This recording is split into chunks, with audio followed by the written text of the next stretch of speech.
Mira's eyes snapped open in the dark, and her heart slammed against her ribs before her mind even understood why. Footsteps, heavy ones, coming closer down the long stone corridor that led to the throne room. She had fallen asleep again. She always fell asleep in the wrong places, at the wrong times, but never here, never against the cold black stone of the throne itself, the one seat in the entire castle that no servant was permitted to touch, let alone lean against, let alone use as a pillow for 3 hours, while the rest of the keep slept. She pressed her palm flat against the floor and pushed herself up too fast, and the world tilted. Her legs had gone numb from sitting curled against the base of the throne, and for one terrible second, she thought she might fall right back down against it, which would be so much worse than being caught sitting there. She grabbed the armrest without thinking, felt the strange warmth still clinging to the stone from her own body, and yanked her hand away as if it had burned her. The footsteps stopped outside the tall doors. Mira looked left, then right. There was no time to reach the servants' passage behind the tapestry. There was no time to slip beneath the dais and hope no one looked down. There was barely time to smooth her apron and step 3 paces back from the throne before the doors opened and torchlight spilled into the room ahead of the man who owned it. King Draven did not look tired from his ride, though he had been gone 11 days fighting border raiders in the northern hills and had ridden through the night to return before dawn. He looked, if anything, more awake than anyone had a right to be at that hour, his dark eyes moving once around the room out of old habit, the habit of a king who trusted nothing, not even an empty room, until he had checked it himself. His gaze passed over Mira, the way it passed over the tapestries and the cold hearth, barely registering her as a servant, doing whatever servants did, in empty rooms, before sunrise. She was nobody to him. She had always been nobody to him, and until 3 hours ago, that had suited her perfectly fine. Being nobody to the Alpha King of Veyroth was the safest thing an Omega in this castle could be. He took 2 steps toward the dais, and then he stopped. Mira watched something change in his face, a small furrow appearing between his brows, his head tilting slightly to one side, the way a wolf's does when it hears a sound too far away for anyone else to notice. He lifted his chin. He breathed in, slow and deliberate, and Mira felt every hair on her arms rise at once, because she knew, she absolutely knew, what he was smelling. "Who was here?" he said. His voice was quiet, which somehow made it worse than shouting would have. "I don't understand, Your Majesty," the steward said, hurrying in behind him, his robe half-tied, and his gray hair still flat on one side from sleep. Edmund Hale had served 3 kings in this castle, and had learned long ago that the safest answer was always the one that admitted nothing. "The room has been empty all night. I checked it myself before retiring." Someone was here. Draven walked slowly toward the throne, and Mira's stomach dropped with every step he took. He stopped in front of it, close enough that if he simply looked down at the base of the stone, at the exact spot where a young Omega maid had spent half the night curled up asleep, he would see nothing out of place, because Mira had been careful, because she always tucked her knees up and pressed herself into the shadow of the seat where the torchlight never quite reached. But he did not need to see anything. He put his hand flat on the seat of the throne, the seat no one but a crowned Alpha King was permitted to touch, and he closed his eyes. Mira had heard the old stories, the ones the kitchen girls whispered when they thought no one important was listening. They said the throne had been carved from stone, quarried at the heart of the old Wolf Mountains, stone that remembered. They said it had passed from king to king for 11 generations, and had never once let anyone lie. They said the last person who dared sit upon it without the crown's blessing had been dragged out by the guard within the hour, though nobody quite remembered anymore whether that story was true or simply something told to frighten children into behaving. Mira had never believed it. Stone could not remember anything. Stone was stone. But watching the king's face right now, she was no longer so certain. "Someone sat here," he said, and his voice had changed, gone low and rough, in a way that made the steward take an involuntary step backward. "Recently, within the hour." "Your Majesty, I assure you, no one would dare." "I am not asking whether anyone would dare." Draven opened his eyes and looked around the room again, slower this time, more carefully, and Mira forced herself to stand perfectly still, to breathe evenly, to be nothing more interesting than a shadow near the wall. "I am telling you that someone did." He lifted his hand from the stone and brought it toward his own face, and Mira watched in horror as he inhaled again, right off his palm, right off the place where warmth still lingered from skin that was not his own. Something crossed his features then that she had no name for. Not anger, though anger was there too, buried underneath it. Something closer to hunger, something closer to disbelief. "Search the keep," he said. "Every hall, every chamber, every servant's quarters. I want to know who was in this room tonight." "At once, Your Majesty." The steward turned toward the doors, already calling for the night guard, his voice pitched high, with the particular fear of a man who has just been given an impossible task, by someone who does not accept failure as an answer.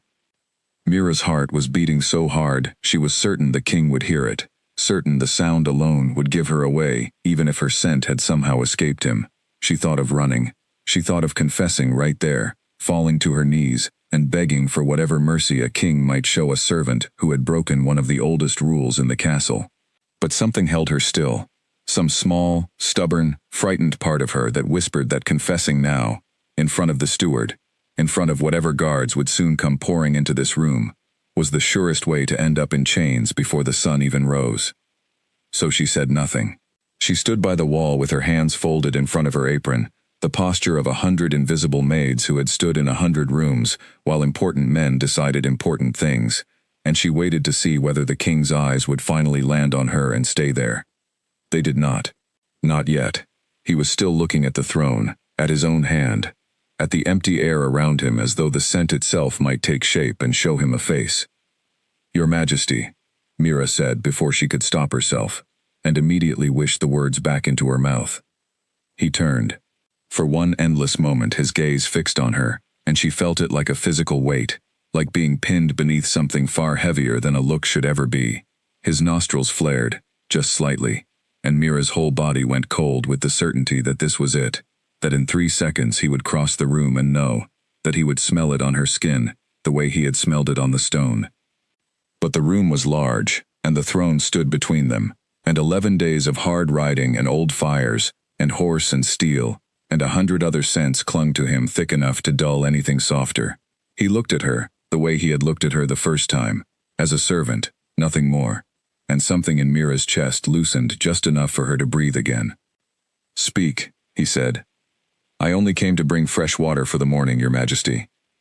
She gestured toward the small clay pitcher she had, thankfully, thought to carry in with her hours ago, the one prop that gave her reason to be standing in this room at all. "I heard nothing unusual. I only just arrived myself." It was not quite a lie. She had brought the pitcher hours ago, and she had, eventually, fallen asleep beside it, which was a detail she did not feel obligated to share. Draven studied her for a long moment, long enough that Mira had to fight the urge to look away, because looking away from a king felt like the sort of thing that might draw suspicion all on its own. Finally he gave a short nod, dismissing her from his attention as easily as he had dismissed the tapestries. "Leave the pitcher and go," he said. "No one is to enter this room again until I say otherwise." Mira set the pitcher down, with hands that were not quite steady, and walked toward the door, at a pace she hoped looked calm rather than desperate. She passed the steward in the hallway, already barking orders at 2 half-dressed guards, and she kept walking, past the kitchens, past the narrow stair that led down to the servants' quarters, until she reached the small room she shared with 3 other maids, and sank down onto her own thin mattress, with her heart still hammering. She pressed her hands over her face, and let out a long, shaking breath. It would be fine. The room was empty now. He would search the keep and find nothing, because there was nothing to find beyond a tired maid who had made one terrible mistake, and would never, ever make it again.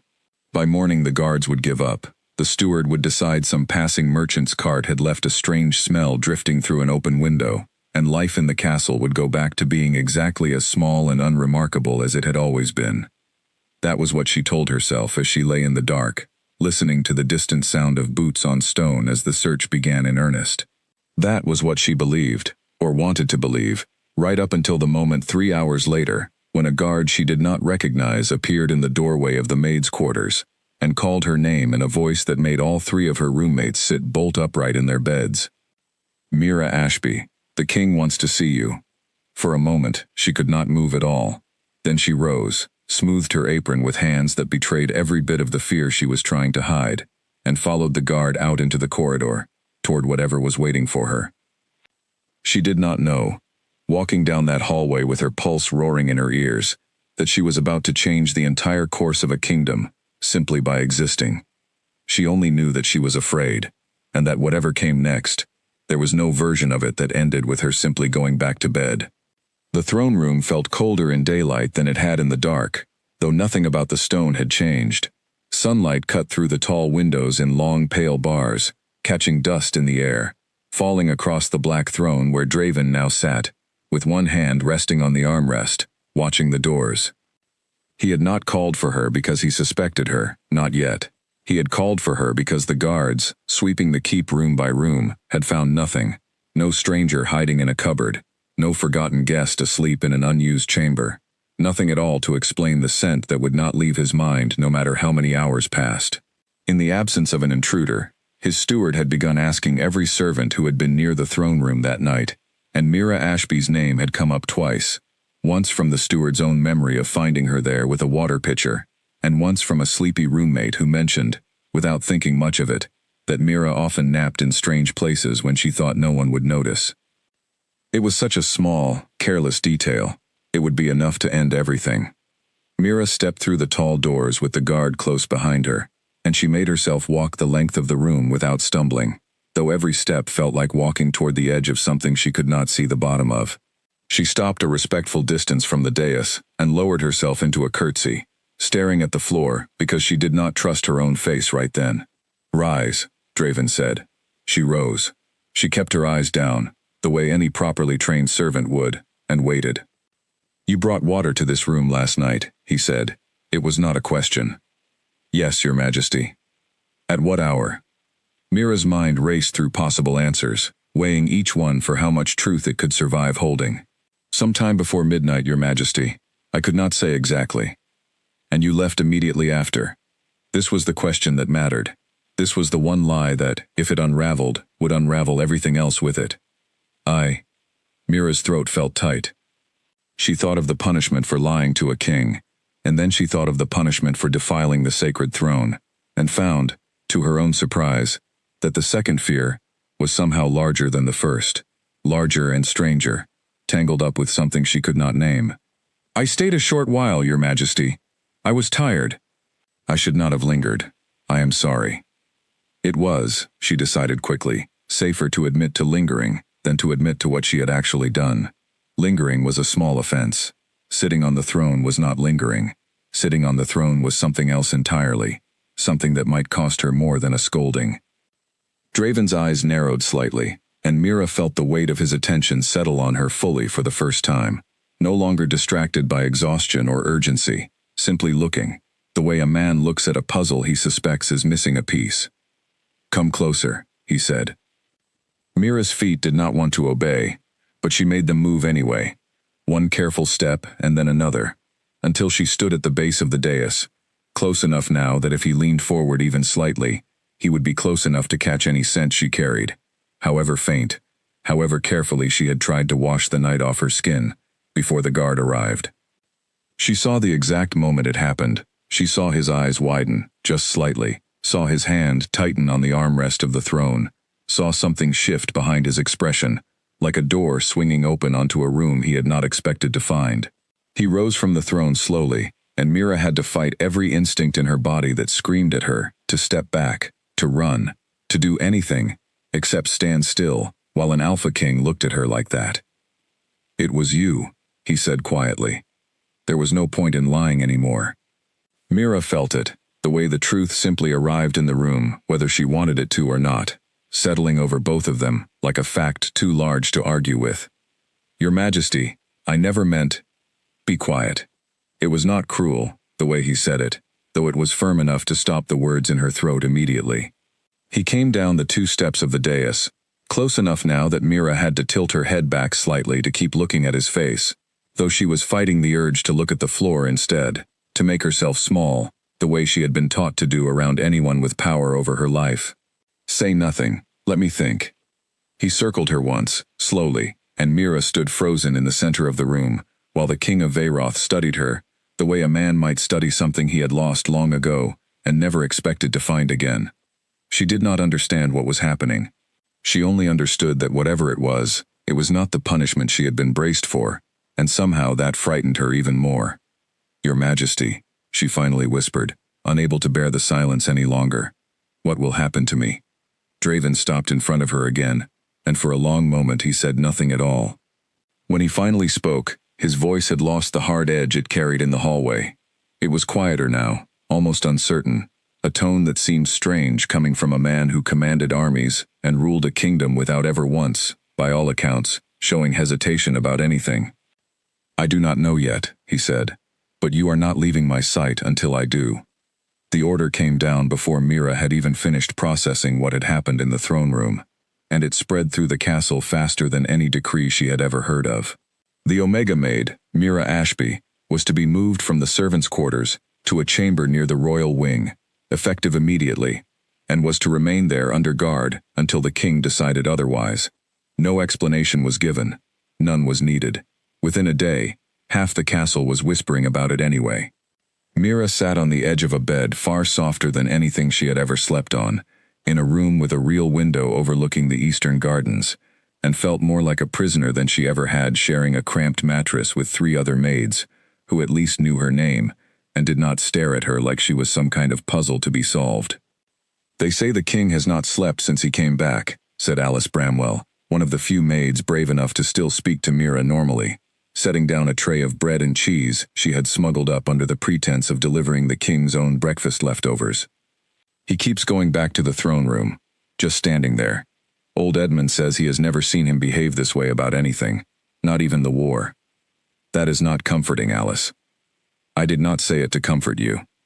Alice sat down on the edge of the bed, lowering her voice even though the door was closed, and the guard outside was, presumably, more concerned with keeping people out than listening in. "Mira, do you understand what people are saying? They are saying the throne rejected the old bloodline's grip on him and chose you instead. They are saying the stone remembers because it is older than any king, and it recognized something in you that no one else has ever brought into that room."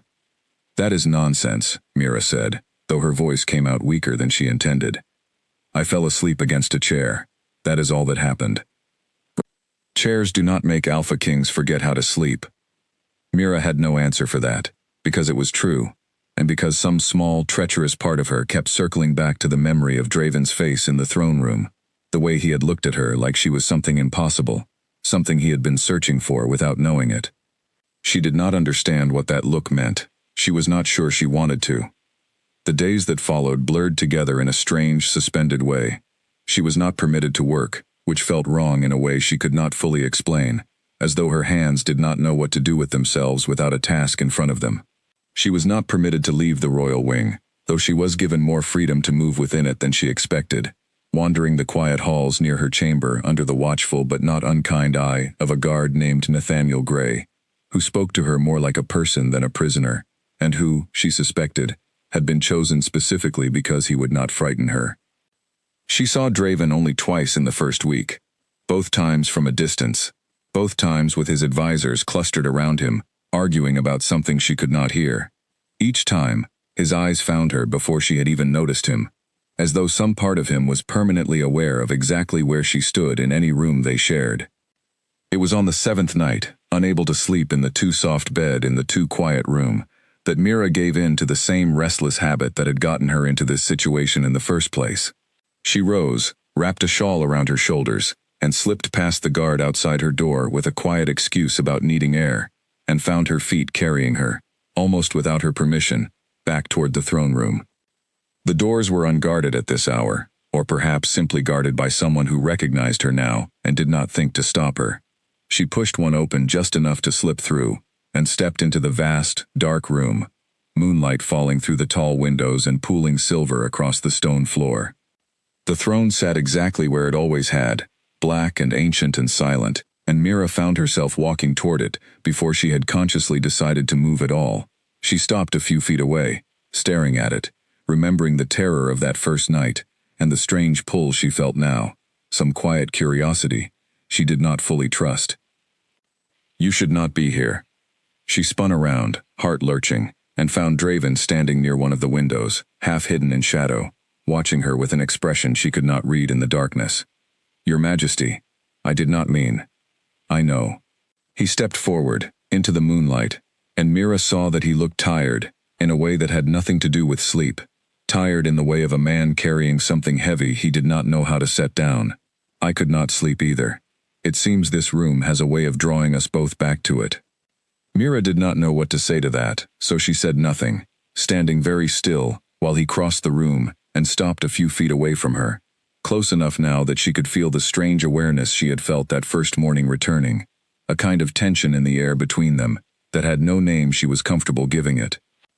"May I ask you something?" he said, "and trust you to answer honestly, without fear of what it might cost you."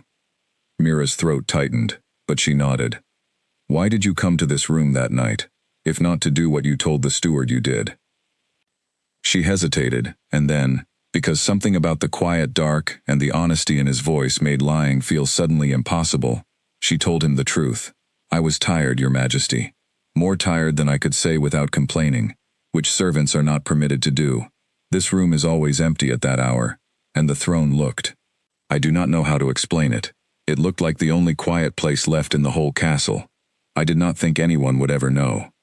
Draven was quiet for a long moment, studying her in the moonlight with an intensity that made her want to look away, and made her unable to. "No one has sat in that chair since my mother died," he said finally, "except for me. I built a wall around this room the same way I built one around myself, and I did not think anything could get through either one." He paused, and when he spoke again, his voice had gone rougher, quieter, almost private, as if he were confessing something to himself as much as to her. "And then I came home, and found that a servant girl had climbed straight through both walls without even trying, simply by falling asleep where she should not have." Mira did not know what to say. She was not sure there was anything safe to say to a king who spoke to her like that, in a voice that sounded less like a ruler, and more like a man who had been alone for a very long time, and had just discovered, to his own confusion, that he did not want to be alone anymore. "I am sorry," she finally managed, "for the trouble I have caused you. Do not be." Draven took one more step closer, close enough now that Mira had to tilt her head back to hold his gaze, and something in his expression made her pulse quicken, in a way that had nothing to do with fear. "I have not felt anything at all in a very long time, Mira Ashby, and whatever this is, whatever your presence has done to a room that has been cold and empty for years, I find that I am not sorry for it either." The moonlight held them both there, silent and still, and Mira understood, with a small, quiet shock, that whatever had begun the night she fell asleep against a forbidden throne had only just started to unfold, and that there would be no simple way to close it back up again. Word of the king's strange fascination with a servant girl did not stay contained within the royal wing for long. By the end of the second week, it had traveled through every level of the castle and out into the wider court, carried on the lips of nobles who had their own reasons to be alarmed by anything that threatened the careful order of succession and alliance they had spent years arranging around an unmarried king. Lady Cordelia Vane heard the news over breakfast from her cousin, who heard it from a laundry maid, who had heard it from someone in the kitchens, and by the time it reached Cordelia's ears, it had already grown from a curious rumor into something that sounded dangerously close to a threat. "An Omega maid," Cordelia repeated, setting down her cup with a precision that suggested she was fighting the urge to throw it instead. "A servant. Sitting on the throne of Veyroth like some child playing dress-up, and instead of having her removed from the castle entirely, the king moves her into the royal wing. That is the rumor, yes," her cousin said, clearly enjoying delivering news that so visibly displeased her. Cordelia had spent the better part of 2 years positioning her family's name at the center of every conversation about the king's eventual marriage, carefully cultivating alliances, hosting the right dinners, ensuring that when Draven finally decided the kingdom needed an heir, her own name would be the obvious, sensible, politically advantageous choice. She had not built 2 years of careful strategy to watch it collapse because a tired servant had fallen asleep in the wrong chair. "Something must be done," she said. Across the castle, in a wing reserved for the King's Council, Lord Percival Ashcombe was having a similar conversation, though his concerns ran less toward marriage prospects and more toward the stability of the throne itself. Percival had served on Draven's council since the king's coronation, and he had watched, with growing unease, as the king's behavior in the past 2 weeks had shifted from the cold, controlled discipline that had defined his rule, to something far more unpredictable. He cancelled the Trade Council meeting yesterday, Percival said to the small group of advisors gathered in his chamber, keeping his voice low despite the closed door. For the first time in his reign, do you understand what that means? A king who has never once let personal matters interfere with the business of the kingdom is now rearranging his entire schedule around a servant girl he has known for 2 weeks. Perhaps it is simply infatuation, one of the other advisors offered. It will pass. And if it does not? Percival's voice sharpened. If he decides to elevate her, to name her his consort, to give her a place at his side that she has no training, no lineage, and no understanding of how to hold, we would be handing the future of this kingdom to a woman who does not know the difference between a trade agreement and a tavern bill. The room fell into uneasy silence, each advisor weighing the same uncomfortable possibility, and it was in that silence that a plan, unspoken but understood by everyone present, began to take shape. If the king would not remove the threat himself, someone else would have to find a way to remove it for him. Mira, unaware of the storm gathering around her in rooms she had never been permitted to enter, spent her days in a strange, suspended peace that felt almost like happiness, if happiness were a thing that could exist alongside constant, low-grade fear. Draven visited her chamber in the evenings now, not every night, but often enough that she had begun to recognize the particular rhythm of his footsteps in the hallway, before the guard even announced him. They spoke of small things at first, careful things, the kind of conversation two people have when neither is quite ready to say what they actually mean. He told her about the northern border, about the raiders who had grown bolder in recent seasons, about the exhausting weight of always being the one who had to decide, alone, what happened next for thousands of people who would never know his name beyond the crown he wore. She told him about her mother, who had died when Mira was young, and about the long years of service that had followed, about learning to be quiet and useful and invisible, because invisibility was the safest thing an Omega without family or protection could be, in a castle full of people with more power than kindness. "You speak as though invisibility is something you chose," he said one evening, sitting in the chair by her window while she stood near the door, still not quite comfortable enough to sit in his presence without being told to. "It was not exactly a choice, Your Majesty. It was survival." "Draven," he said. "When we are alone, you may call me Draven." Mira felt something warm unfold in her chest at that, small and dangerous, the kind of feeling she knew better than to trust in a place like this, where kindness from powerful people so often turned out to have a price attached that only became clear much later. "Draven," she said carefully, testing the shape of it, and saw something shift in his expression, something pleased and a little startled, as though he had not expected the sound of his own name in her voice to affect him quite so much. It was during one of these evenings, 3 weeks after the night in the throne room, that the first real threat arrived, though neither of them recognized it for what it was until much later. A messenger came to Mira's door bearing a small, elegantly wrapped gift and a note written in a delicate, unfamiliar hand, inviting her to take tea the following afternoon with Lady Cordelia Vane, who wished, the note said, to welcome her personally to life among the castle's more prominent residents. Mira, who had never received an invitation from a noblewoman in her life, showed the note to Alice that evening, with a mixture of excitement and confusion.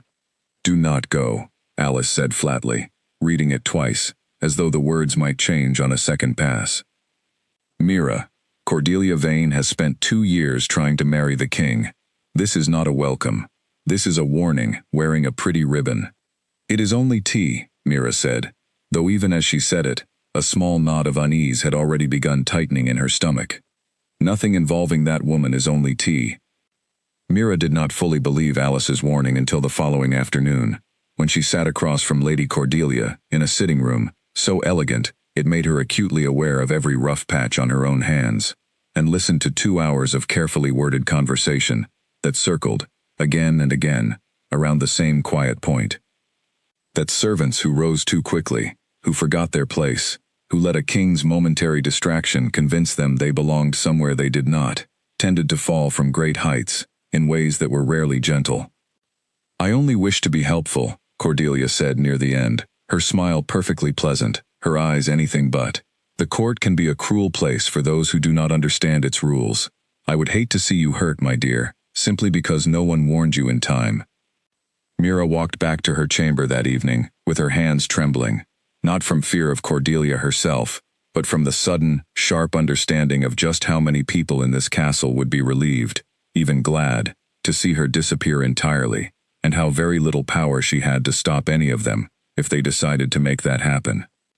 The pressure on Draven mounted quietly at first, delivered through the careful language of council meetings and closed-door conversations, the kind of pressure that never announced itself as opposition, but expressed itself instead as concern, as caution, as the gentle, persistent suggestion that a king's personal feelings ought not to interfere with the stability of his kingdom. The northern lords are asking questions, Percival said during one such meeting, 3.5 weeks after the night everything had changed. They have heard the rumors. They wish to know whether Veyroth's alliance with their territories, secured through the promise of a marriage between your majesty and a suitable noble house, still stands, or whether that promise has been quietly abandoned in favor of something else entirely. No promise of marriage has been made to anyone, Draven said, his voice carrying the flat, controlled tone he used when he wanted a conversation finished before it had properly begun. I have made no commitments that anyone has the right to demand I honor. With respect, your majesty, an unspoken expectation, held for years by powerful families, carries weight of its own, whether or not it was ever formally promised. Percival's voice remained careful, measured, the voice of a man who had learned long ago that pushing a king too hard was a good way to lose one's position, or worse. I am not suggesting you abandon your own wishes. I am suggesting that the girl's continued presence in the royal wing, without explanation, without any clear indication of her status, creates uncertainty. Uncertainty makes allies nervous. Nervous allies look elsewhere for security. Draven said nothing for a long moment, staring at the map spread across the council table without truly seeing it, thinking instead of moonlight in an empty throne room, and the particular way Mira's face changed when she forgot to be careful, when something made her laugh before she remembered she was supposed to be quiet and small and unremarkable. He had known, somewhere in the back of his mind, that this conversation was coming. He had simply hoped to have more time before it arrived. What would you have me do? He said finally. Send her away? Pretend the last 3 weeks did not happen. I would have you consider, Percival said carefully, that a king's heart and a king's duty do not always point toward the same door, and that a wise ruler learns which one to follow when they disagree. Draven left the council chamber that afternoon, with Percival's words sitting heavy in his chest, and he found himself, as he so often did now, walking toward the royal wing, without entirely deciding to go there. He found Mira in the small garden attached to her chamber, kneeling in the dirt with her sleeves pushed up, replanting a bed of flowers that had been neglected for years, her hands moving with a quiet competence that had nothing to do with the careful, controlled grace of court ladies, and everything to do with someone who had spent her whole life doing useful things with her hands. She looked up when she heard him approach, and her whole face changed, brightened in a way that hit him harder than any council meeting ever had. Draven. She rose quickly, brushing dirt from her skirt, suddenly self-conscious in a way she had not been a moment ago. I did not expect you until this evening. I could not stay away, he admitted, and the honesty of it surprised him even as he said it. They sat together on a stone bench near the flower bed, close enough that their shoulders nearly touched, and for a long while, neither of them said anything, content simply to sit in the quiet afternoon light. It was Mira who finally broke the silence. Draven, I know your advisors are unhappy with me. Alice tells me things, even when I ask her not to. I know that whatever this is between us, it is causing trouble for you that goes far beyond anything I understand. It is not your fault. That does not make the trouble any less real. She turned to look at him, and there was something steady in her eyes, despite the fear he could see underneath it, something that made him think, not for the first time, that she was far stronger than the small, careful way she had spent her life had ever let her show. If you need me to leave, to go somewhere quiet where no one will remember my name in a season, I would understand. I do not wish to be the reason a kingdom loses its allies. The offer, sincere as it clearly was, landed in Draven's chest like a blow. He had spent 11 years since his mother's death building walls precisely so that no one could ever again offer to disappear for his sake, so that no one would ever again matter enough to him that their leaving could hurt. And here was this quiet, stubborn Omega, offering to walk away from the only safety and comfort she had found in years, simply because she thought it might make his life easier. "No," he said, more roughly than he intended, and reached out to take her hand, an act so small and so simple that it should not have felt as significant as it did. "I have spent my whole reign doing what was expected of me, Mira. Every decision, every alliance, every choice made for the sake of a kingdom that has never once asked what I wanted in return. I am not sending you away because a room full of nervous men fears what my happiness might cost them." "Then what will you do?" Draven was quiet for a moment, looking down at her hand in his, small and rough and warm, and felt something settle in him that had been unsettled for 11 long years. "I do not yet know," he admitted. "But I know that whatever it is, I intend to face it standing beside you, not by pushing you away to make it easier on myself." Mira's eyes were bright when she looked back up at him, and neither of them said anything else for a long while, simply sitting together in the fading afternoon light, while, somewhere across the castle, the people who wished to separate them were already beginning to plan their next move. The letter arrived at Lord Percival's chamber 3 days later, sealed with wax bearing no house crest, delivered by a servant who claimed not to know who had sent it. Percival read it twice before he understood the full weight of what was being offered to him, and by the third reading, his hands had gone very still. The letter accused Mira Ashby of theft, specifically the theft of a small jeweled pin belonging to a noblewoman visiting the castle, a pin that had supposedly gone missing from a guest chamber 3 weeks earlier, the very same week Mira had first been discovered in the throne room. The letter claimed the pin could be found, even now, hidden among Mira's few belongings in the royal wing, if anyone cared to look closely enough. Percival did not know who had written it, though he suspected, without proof, that Cordelia Vane's careful hand lay somewhere behind its careful, deniable phrasing. He also did not know, with any certainty, whether the accusation was true. What he did know was that it offered exactly the kind of leverage he had been searching for, a charge serious enough to justify Mira's removal from the castle without requiring the king's cooperation at all, a charge that would need to be investigated by the castle guard, regardless of what Draven himself might wish. He sat with the letter for a long while, weighing the cost of what he was about to do against the cost of doing nothing, and in the end, ambition and fear for the kingdom's stability won out over whatever conscience might have argued otherwise. He brought the letter to the captain of the guard the following morning, framed carefully as a concerned citizen's anonymous tip rather than anything he himself had orchestrated, and by that afternoon, 2 guards had been dispatched to search Mira's chamber while she was occupied elsewhere in the garden. They found the pin exactly where the letter said it would be, tucked into a small wooden box beneath a folded shawl, and Mira, returning from the garden with dirt still under her fingernails, walked directly into a scene she could not begin to understand. 2 guards standing in her small chamber, a jeweled pin held between them like evidence at a trial, and behind them, arriving at a near run after word had reached him faster than anyone expected, King Draven, his face pale with a fury Mira had never seen on him before.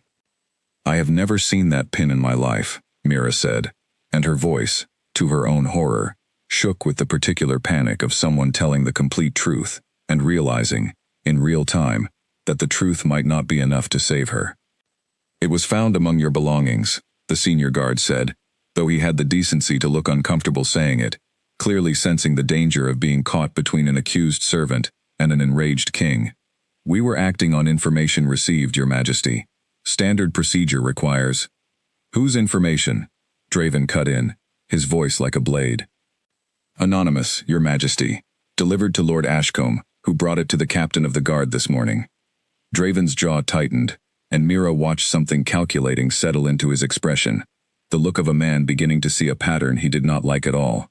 He crossed the small room and took the pin from the guard's hand, turning it over once in his fingers before looking back at Mira, and in his eyes she saw not suspicion, but a fierce, protective certainty that steadied her shaking hands almost immediately. "Whose pin is this?" he asked the guard. "A guest of the northern delegation, Your Majesty. Lady Farrow. She reported it missing 3 weeks ago. Though she did not press the matter at the time, believing it had simply been misplaced during travel. 3 weeks ago. Draven's eyes narrowed. The same week Mira was moved into the royal wing, and had no access whatsoever to guest chambers on the western side of the castle, which are, if I recall correctly, an entirely different wing, with its own dedicated staff. The guard's confidence visibly faltered. That is true, Your Majesty. I had not considered the layout.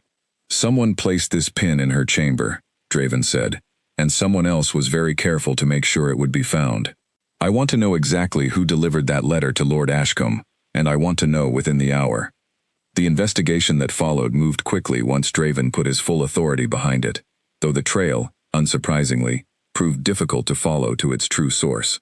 The servant who had delivered the anonymous letter to Percival's chamber turned out to have been paid by an intermediary who could not be located, and Percival himself, when questioned directly by the king, maintained with wounded dignity that he had only ever acted in what he believed to be the kingdom's best interest, receiving the letter in good faith, and passing it along through proper channels, as any loyal advisor would. Draven did not fully believe him, but he also had no proof strong enough to act against a member of his own council, and the frustration of that gap between certainty and evidence sat in his chest like a stone all through the following days. Mira, cleared of the theft once Lady Pharaoh herself, questioned separately, admitted under gentle pressure that she had in fact simply misplaced the pin among her own belongings during a hasty repacking, and had been too embarrassed to correct her earlier report, found herself shaken, in a way that had little to do with the accusation itself, and everything to do with the clear, undeniable proof it offered that someone within these walls wanted her gone badly enough to fabricate a crime. They will try again, she said quietly that evening, sitting across from Draven in her chamber, while the last light faded from the window. Whoever did this, they will not stop simply because it failed once. No, Draven agreed, his voice grim, they will not. Then what do we do? Draven reached across the space between them and took her hand, holding it with a careful, deliberate steadiness that felt, to Mira, like the closest thing to a promise she had ever been offered. We stop hiding what this is, he said. I have spent 3 weeks treating this as something private, something we could protect simply by keeping it quiet, and it has only made you a target that people believe they can attack in the shadows without consequence. That ends now. Draven, what are you saying? He looked at her steadily, and Mira saw, beneath the fatigue and the anger of the day, something that looked very much like resolve settling into place. I am saying that hiding you has made you vulnerable, he said. It is time the entire court understood exactly what you mean to me, and exactly what will happen to anyone foolish enough to threaten you again. The announcement came without warning, delivered during a court gathering that had been called, ostensibly, to discuss the upcoming harvest festival, a routine matter that had drawn the usual collection of nobles, advisors, and minor officials into the great hall on an otherwise unremarkable afternoon. Draven waited until the festival business had been concluded, until the room had begun the low murmur of conversation that signaled everyone believed the gathering was drawing to its end, before he rose from his seat and let his voice carry across the hall in a tone that immediately silenced every side conversation. Before this council disperses, there is a matter I wish to address directly, since it seems rumor has already carried half the truth of it through every corner of this castle, and I would rather the whole truth be heard from my own mouth than pieced together from gossip and speculation. The room went very still. Cordelia Vane, seated near the front, straightened in her chair, with the wary attention of someone who suspects the ground is about to shift beneath her. 3 weeks ago, an Omega in my service was found to have entered the throne room without permission, Draven continued, his voice steady, carrying easily to every corner of the vast hall. By the old customs of this kingdom, that alone would be considered a serious offense. I have chosen not to treat it as one, because what I discovered that night was not a violation of custom, but a recognition I had not expected and cannot pretend to ignore. A ripple of murmurs moved through the assembled nobles, quickly hushed, as Draven's gaze swept the room, silencing anyone who might have interrupted. I have been king of Veyroth for 11 years, he said, and in that time, I have made every decision this crown required of me, without allowing personal feeling to interfere with duty. I do not regret that discipline, but I will not pretend, any longer, that I have felt nothing worth mentioning in all that time, because that would be a lie, and I have grown tired of lies, serving no one but the comfort of those who fear change." He paused, and in that pause, Mira, standing near a side door where Draven had asked her to wait, felt her heart pounding so hard she thought the whole room might hear it. "Mira Ashby has, in the space of a few short weeks, reminded me of things I believed I had permanently set aside," Draven continued. "I have also learned, in these same weeks, that at least one member of this court believed it appropriate to fabricate a criminal accusation against her, planting stolen property among her belongings, in an attempt to see her removed from this castle, through deceit rather than honest opposition." The murmur that swept the hall this time was sharper, more alarmed, and Cordelia's face had gone very pale. "I do not yet know with certainty who orchestrated that scheme," Draven said, his eyes moving deliberately across the room. "Though I have my suspicions, and I promise every person in this hall that the investigation will continue until I have proof enough to act. Let this serve as clear warning to anyone considering a similar path. I will not tolerate cowardly attacks against someone who has done nothing to deserve them, disguised as concern for this kingdom's stability." He gestured then toward the side door, and Mira, her legs feeling almost unsteady beneath her, walked forward into the hall under the weight of every eye in the room, until she stood beside the throne, beside Draven, in full view of a court that had spent 3 weeks whispering about her, without ever once looking directly at her face. "I do not yet know what titles or arrangements the future will require," Draven said, taking Mira's hand in front of the entire assembled court. "But I know that Mira Ashby stands under my protection, fully and completely, and that anyone who threatens her threatens something I value, as much as I value this kingdom itself. I trust that is understood clearly enough that it need not be repeated." The silence that followed stretched long enough that Mira thought she might not survive it, and then, slowly, the nobles began to rise, offering the careful, formal bows expected when a king had spoken with that particular tone of finality, the tone that ended arguments before they could properly begin. Cordelia rose with the rest, her expression carefully composed into something neutral, though Mira caught, just for a moment, the flash of fury beneath it, before the mask settled back into place. As the hall began to empty, Draven turned to Mira, and something in his face had softened again, the king giving way, briefly, to simply a man who had just done something frightening and irreversible for the sake of someone he had known only a few short weeks. "That was either very brave or very foolish," Mira murmured, still shaking slightly from the weight of every stare she had just endured. "Perhaps both," Draven admitted, a small, rare smile touching his mouth. "But I find I no longer care which, so long as it keeps you safe." Mira looked out at the emptying hall, at Cordelia's retreating back and the careful, watchful faces of advisors, still uncertain what this new arrangement meant for their own positions, and felt, for the first time since that night in the throne room, something like solid ground beneath her feet.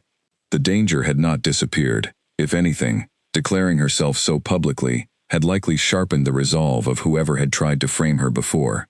But she was no longer facing it alone, hidden away and vulnerable in the shadows of the royal wing. She was standing beside a king who had just told an entire kingdom, without hesitation, exactly where his loyalty stood. Whatever came next, she thought, they would face it together, out in the open, where at least the danger would have to show its face before it struck. The weeks that followed the king's public declaration brought a strange new rhythm to castle life, one in which Mira was no longer simply a servant hidden away in the royal wing, but a figure openly discussed, openly watched, openly weighed, by every faction within the court, trying to determine what her rising position meant for their own futures. Some servants, particularly those who remembered her fondly from her years working among them, began treating her with a shy new deference that embarrassed her more than any hostility could have. Others, particularly among the nobility, made their disapproval clear through small, deniable slights. A seat left empty beside her at gatherings, a conversation that fell silent whenever she approached, 100 tiny reminders that acceptance had not followed automatically from Draven's declaration.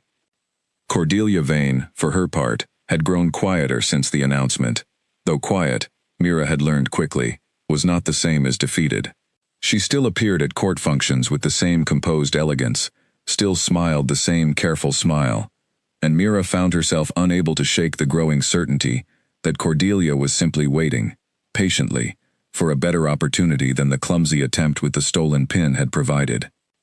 That opportunity arrived nearly a month later, during preparations for a diplomatic visit from the neighboring kingdom of Ashwood, whose ruling family had long maintained a careful, occasionally tense alliance with Veyroth, one that depended heavily on mutual respect and adherence to established custom. It was Lord Percival, still smarting from the king's public suspicion, who first suggested that the visiting delegation might view Mira's presence as a troubling departure from tradition, an unsanctioned elevation of a servant to a position of influence that no formal ceremony or blessing had ever recognized. "It is not that I object to your feelings, Your Majesty," Percival said carefully, during a council meeting called specifically to prepare for the delegation's arrival. "But the Ashwood court is famously traditional. They may interpret her presence at official functions as evidence that Veyroth no longer respects the customs that have governed royal succession for generations. Such a perception, however unfair, could damage negotiations that matter a great deal to both our kingdoms." Draven's jaw tightened, recognizing the argument for the same kind of pressure he had faced weeks earlier, dressed up now in the language of diplomacy, rather than romantic inconvenience. "Are you suggesting I hide her away for the duration of the visit, as though she were something shameful?" "I am suggesting caution, Your Majesty, nothing more." It was Mira herself, when Draven relayed the conversation to her that evening with obvious frustration, who suggested a different path entirely, one that surprised him with its quiet confidence. "Let me attend the welcoming banquet," she said, not hidden, not paraded forward as some grand statement, simply present, as myself, doing nothing more provocative than existing in the same room as your guests. If they judge me poorly for that alone, then perhaps that says more about the fragility of their customs than it does about any disrespect on your part." "It is a risk," Draven said. "Everything has been a risk since the night I fell asleep in your throne room," Mira replied, a small, wry smile touching her mouth. "I would rather take this one openly than spend the whole visit hidden away, wondering what is being said about me in rooms I am not permitted to enter." The banquet, when it finally arrived, proved less disastrous than Percival had predicted, and considerably more tense than Mira had hoped. She sat near the far end of the high table, close enough to Draven that her presence could not be mistaken for accident, and endured 2 hours of careful, curious glances from the Ashwood delegation, most of whom seemed more intrigued than offended by the unusual arrangement they had heard whispered about since crossing the border. It was Cordelia, seated closer to the visiting Ashwood prince than protocol strictly required, who finally created the moment of true danger, steering conversation with practiced skill toward the very subject everyone else had carefully avoided. "Your Highness must find our recent court developments quite unusual," she said to the prince, her voice pitched just loud enough to carry down the table without seeming impolite. An Omega, elevated from the servants' quarters, seated now among nobility with no formal ceremony, no blessing from the old customs, nothing but the king's personal feeling to justify her place here. I imagine Ashwood's traditions would never permit such a thing. The prince, a young man with a curious, thoughtful face that suggested he had not yet learned to hide his opinions behind diplomatic caution, glanced first at Cordelia, then down the table toward Mira, who forced herself to hold his gaze steadily, despite the sudden lurch of fear in her stomach. "Our traditions," the prince said slowly, "value loyalty highly, Lady Vane. Perhaps more highly than lineage, in truth, though I understand not every court shares that particular emphasis." He turned his attention fully to Mira then, his expression open and curious, rather than judgmental. "Tell me, is it true that you discovered something in that throne room the king himself had lost track of?" Mira felt every eye at the table turn toward her, and she took a slow breath before answering, choosing her words with the same careful honesty that had, so far, served her better than any calculated diplomacy ever could. "I do not know what I discovered, Your Highness," she said. "I only know that I fell asleep somewhere I should not have, and woke to find that the world had changed around me in ways I never expected, and still do not fully understand. If loyalty matters as much to your customs as you say, then I hope you will judge me not by where I began, but by whether I prove worthy of the trust that has been placed in me." The prince studied her for a long moment, and then, to Cordelia's obvious dismay, he smiled, a genuine, approving expression that shifted the mood of the entire table. "A fine answer," he said. "I find I like her considerably more than the gossip suggested I would, Lady Vane. Perhaps Veyroth's customs are not so different from ours after all, if loyalty and honesty still carry this much weight in your court. Cordelia's composure held, barely, but Mira saw the flicker of frustration cross her face before she smoothed it away, and understood, with quiet satisfaction, that whatever plan Cordelia had hoped to execute through the visiting prince had just collapsed entirely, undone not by any cleverness on Mira's part, but simply by her refusal to be anything other than exactly, honestly herself.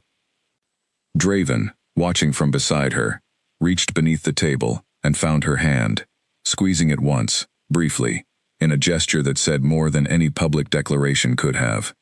The banquet continued without further incident, and by its end, Mira understood that she had survived something far more dangerous than any accusation of theft. A test not of her innocence but of her worth, conducted in full view of a foreign court, and that she had passed it, not through cleverness or careful strategy, but simply by refusing to apologize for who she was. The failure of the banquet strategy did not end Cordelia's determination, but it did force her to abandon the careful, deniable approach she had favored so far, in exchange for something far more direct and far more dangerous. 2 weeks after the Ashwood delegation departed, having concluded their negotiations on terms more favorable to Veyroth than anyone had expected, Cordelia met privately with a small circle of nobles who shared her growing conviction that Draven's attachment to Mira represented a genuine threat to the kingdom's stability, one that could no longer be addressed through rumor and accusation alone. "The king will not be reasoned with," Cordelia told the assembled group, gathered in a private chamber far from the ears of loyal servants. "He has made his feelings public. He has defended her against every challenge we have raised so far, and each failed attempt has only strengthened his resolve rather than weakening it. We require a different approach entirely." "What do you propose?" asked one of the nobles, a man whose lands bordered the northern territories, and whose alliance with Veyroth depended heavily on the stability Cordelia now claimed was under threat. "If the king will not remove her voluntarily," Cordelia said, "then we must create a circumstance in which he has no choice but to do so himself, publicly, in a way that ends the matter permanently, and restores confidence among our allies." The plan Cordelia outlined that afternoon was considerably more ambitious than a planted pin, involving a forged letter purporting to show correspondence between Mira and a rival kingdom, suggesting she had been placed within the castle deliberately to gather information that could be used against Veyroth's interests. It was a serious charge, treason rather than simple theft, one that would require far more than a king's personal feelings to survive, if presented with sufficient apparent evidence before the full council. The forged letters took nearly 3 weeks to prepare, carefully crafted by a scribe with skill enough to imitate handwriting styles convincingly, sealed with a stolen wax stamp that bore a passing resemblance to the seal of a minor rival territory, and planted, this time with far greater care than before, among documents Mira had innocently handled while helping catalog gifts received during the Ashwood visit, a task Draven had assigned her partly to give her something useful to do, and partly, he privately admitted, because he enjoyed the excuse to visit the archive room where she worked each afternoon. The discovery, when it came, was staged with theatrical precision. Percival, still nursing wounded pride from his earlier failed accusation, and eager to redeem himself in Cordelia's estimation, arranged for the letters to be found by a junior archivist during a routine review, ensuring the discovery would appear entirely accidental, and therefore far more credible than anything traced directly back to a hostile noble. By the time the letters reached the full council, presented as damning evidence of a servant's treasonous correspondence with a rival power, the accusation had gathered enough apparent legitimacy that even advisors sympathetic to Draven found themselves unable to dismiss it outright. Draven stood in the council chamber, staring at documents that appeared, on their surface, genuinely damning, his mind racing through every possible explanation, while his advisors watched him, with expressions ranging from cautious sympathy to poorly hidden satisfaction. "These are forgeries," he said flatly, though even he could hear the strain beneath his own certainty. "Perhaps, Your Majesty," Percival said, his tone carefully neutral, "but the council cannot simply dismiss evidence of this severity, based on personal conviction alone. Treason against the crown is among the gravest charges this kingdom recognizes. If we ignore evidence of this nature, simply because Your Majesty's feelings are involved, we set a precedent that undermines the very foundation of justice this crown is meant to uphold. Draven knew, with absolute certainty, that Mira had done nothing wrong. He had watched her navigate the past 2 months with nothing but honesty and quiet dignity, had felt in his own bones the truth of her scent, her presence, the particular warmth that had settled into his chest since the night he first found her sleeping against his throne. But certainty born of feeling, he understood with mounting dread, was not the same as proof, and a council determined to see her removed would not be satisfied by a king's assurance alone, not when forged letters sat before them looking convincingly, damningly real. "I want every scribe in this castle questioned," Draven said, his voice hard with barely controlled fury. "I want the wax seal examined by someone who can verify whether it matches any legitimate stamp from the territory it claims to represent. I want to know exactly how these letters came to be found, among documents Mira herself never had unsupervised access to remove from the archive." "Of course, Your Majesty," Percival said smoothly, "though I would gently remind the council that in the meantime, for the safety of the kingdom, it may be prudent to detain the accused pending the outcome of the investigation." Draven's fists clenched at his sides, and for a long, terrible moment, he understood exactly how easily this could slip beyond his control entirely, how a council convinced of danger to the kingdom held power even a king could not simply overrule without risking the very stability he had spent 11 years protecting. That evening, Mira was moved from her chamber in the royal wing to a small, secure room in the castle's administrative tower. Not a dungeon, Draven made certain of that much, but a room with a locked door and a guard posted outside all the same, and the humiliation and fear of it settled over her like a physical weight she could not shake. "This is not over," Draven told her, standing in the doorway while the guard waited discreetly out of earshot, his voice fierce with a promise he intended to keep, no matter what it cost him. "I will find proof of what happened here, Mira. I swear it." "I know," Mira said, and found, to her own surprise, that she meant it completely, that even locked in a small room, accused of a crime she had never committed, some steady certainty in her chest refused to believe that this was where their story would end. Draven did not sleep that night, nor the night that followed. He spent the hours instead moving through the castle with a focused intensity that reminded his advisors uncomfortably of the man who had once led armies against far more straightforward enemies than court intrigue, questioning every scribe employed within the walls, examining the wax seal against every legitimate sample he could locate, and slowly, methodically, pulling apart the careful construction Cordelia and Percival had built.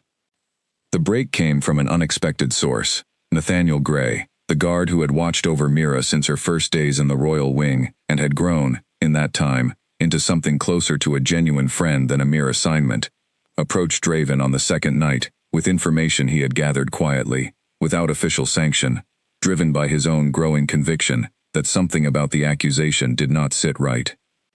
"Your Majesty, I spoke with the junior archivist who claims to have found the letters," Nathaniel said, keeping his voice low despite the empty corridor around them. His story does not hold together well under close questioning. He described finding the documents in a location within the archive that Mira herself never worked in during her time there.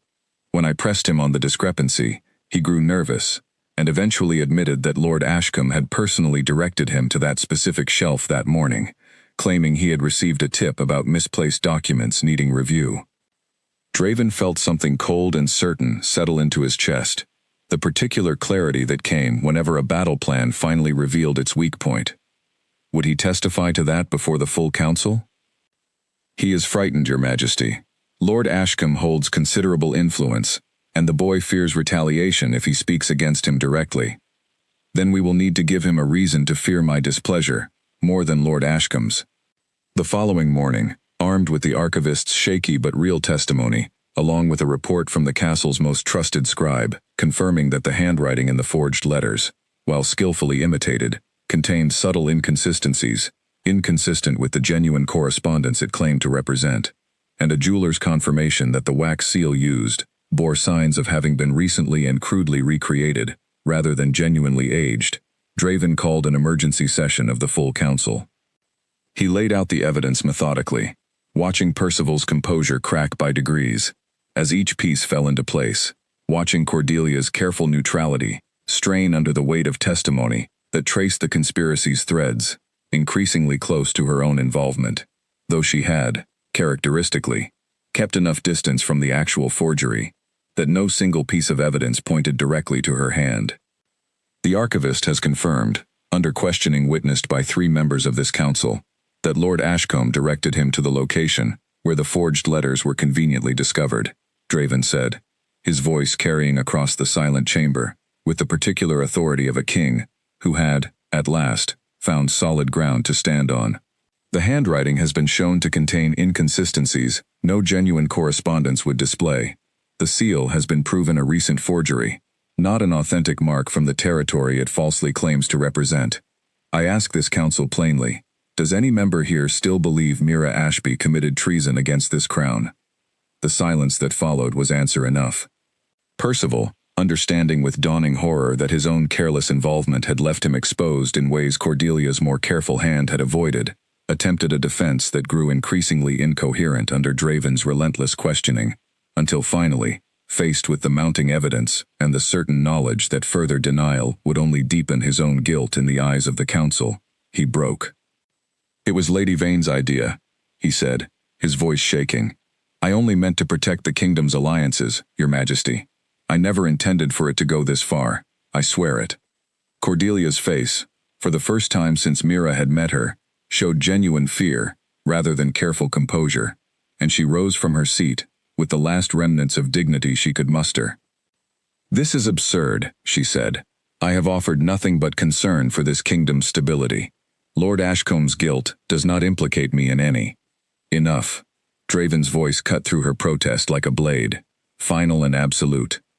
"You will both be confined pending a full investigation into the extent of this conspiracy, and I promise you both, personally, that if this council finds sufficient evidence of your involvement in fabricating charges of treason against an innocent woman, the punishment will reflect the severity of that crime."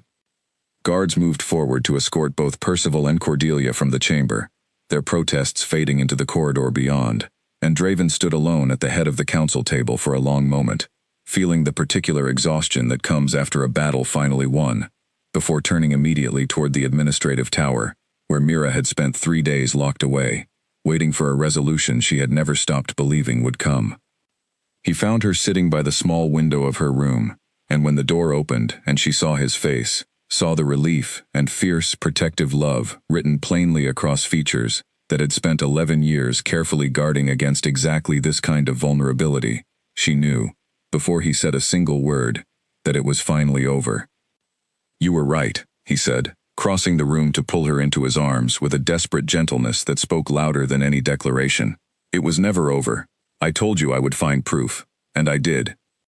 Mira held on to him, feeling the last of the fear that had gripped her for 3 long days finally begin to ease, and understood that whatever challenges still remained, whatever adjustments the court would need to make to a future none of them had fully anticipated, she had just watched a king fight harder for her than anyone had ever fought for her in her entire life, and that certainty settled into her chest like something permanent, something that no forged letter or jealous noble would ever be able to shake loose again. The weeks following the exposure of Cordelia and Percival's conspiracy brought a quiet the castle had not known in months. The particular stillness that follows a storm finally passed, leaving behind clarity where confusion had reigned before. Percival, stripped of his council position and his lands, was exiled to the far eastern provinces, permitted to keep his life in recognition of years of otherwise loyal service, but stripped entirely of the influence he had spent decades building. Cordelia's punishment proved gentler only in appearance, her family's holdings placed under close royal oversight, her own movements restricted to her family's estate, far from any court where her particular talents for careful manipulation might find fresh opportunity. The remaining council, chastened by how close they had come to condemning an innocent woman based on carefully constructed lies, treated Mira with a new and genuine respect in the weeks that followed, one earned, not through fear of the king's displeasure, but through honest recognition of the quiet strength she had shown, throughout an ordeal that would have broken many people far more accustomed to court politics than she had ever been. It was Nathaniel Gray, promoted to captain of the guard in recognition of his quiet investigative work, who suggested, half joking, that the throne room itself deserved some credit for how everything had unfolded, and the suggestion, meant as light humor during a rare relaxed evening among the small circle of people Mira now trusted completely, settled into Draven's mind, and refused to leave. Perhaps he is not entirely wrong, Draven said to Mira later that night, as they walked together through the quiet castle corridors toward the throne room, a habit they had fallen into naturally over the past months. The room that had once felt cold and forbidden, now serving as the place they returned to most often, when they wished to simply be together, without the weight of court expectation pressing down on them. "You believe an old chair chose me somehow," Mira said, smiling despite herself. "To save your kingdom from a conspiracy neither of us could have predicted." "I believe," Draven said, pushing open the tall doors and leading her into the moonlit room, "that whatever force brought you to sleep against that throne, on a night when I most needed something to shake me out of 11 years of careful isolation, I am grateful for it, beyond anything I can properly express." They stood together before the ancient black stone, and Mira found herself remembering, with a fondness that would have seemed impossible months earlier, the sheer terror of that first night, the certainty that she had ruined everything, simply by needing rest badly enough to break an ancient rule. "I have been thinking," Draven said, his voice carrying a careful note she had not heard from him before, something almost nervous beneath the usual steady confidence, "about what comes next for us. The council has settled. The immediate threats have passed. But I find that I am no longer content simply protecting what we have. I find that I want to build something permanent from it." Mira turned to look at him, her heart beginning to beat faster, understanding, before he said another word, exactly what he was working toward. "Mira Ashby," Draven said, taking both her hands in his, standing before the very throne that had first brought them together. "You arrived in my life through nothing more than exhaustion and an ancient chair's stubborn memory, and you have since become the single steadiest, bravest, most essential part of everything I am. I do not wish to simply protect you from danger any longer. I wish to stand beside you, openly and permanently, as my equal and my partner, for as long as this crown allows me to draw breath." He knelt then, right there before the throne, an image that would have seemed impossible to either of them on that first frightened morning months ago, and asked her, with a simplicity that carried more weight than any formal ceremony could have, to become his queen. Mira, standing in the moonlight that had witnessed the beginning of everything between them, felt tears she did not try to hide slipping down her face, and answered him with a single word that carried the whole of everything she had come to feel over these strange, frightening, wonderful months. "Yes." The formal ceremony, held weeks later before the full assembled court, and representatives from every allied territory, including, notably, a genuinely pleased young prince from Ashwood, who had championed her cause since that first tense banquet, was a celebration unlike anything the castle had witnessed in generations. A king and his chosen queen, bound together not through political arrangement or careful lineage, but through a bond that had begun in the quiet dark of an empty throne room, and had proven strong enough to survive every attempt made to break it. That evening, after the celebrations had finally wound down and the last guests had retired to their chambers, Draven and Mira found themselves once more in the throne room, standing together before the ancient black stone that had started everything, and Mira, exhausted and happy in a way she had never once believed possible for someone born into her circumstances, finally allowed herself to sit upon the throne beside her king, not as an intruder stealing forbidden rest, but as its rightful queen, her scent now woven permanently into the very stone that had first betrayed her secret, no longer a mark of trespass but a symbol of everything they had built together, against every obstacle placed in their path. "The stone remembers," Draven murmured, settling beside her with his arm around her shoulders, watching the moonlight fall across the room that had witnessed the entire beginning of their story. Perhaps it always knew exactly what it was waiting for. Mira leaned her head against his shoulder, feeling for the first time in her whole life that she had finally found the place she truly belonged, not despite the chaos and danger of the past months, but because of every trial that had proven, again and again, that what existed between them was strong enough to survive anything the world tried to throw against it. "Then I am glad," she said softly, "that I was tired enough that night to fall asleep exactly where I did." Outside the tall windows, the kingdom of Veyroth slept peacefully under a clear night sky, unaware that its future had been quietly, permanently secured, not through treaty or conquest, but through a chance moment of exhaustion that had led one tired servant to an ancient throne, and had given a lonely king, after 11 long years of careful isolation, someone worth building an entire new future beside.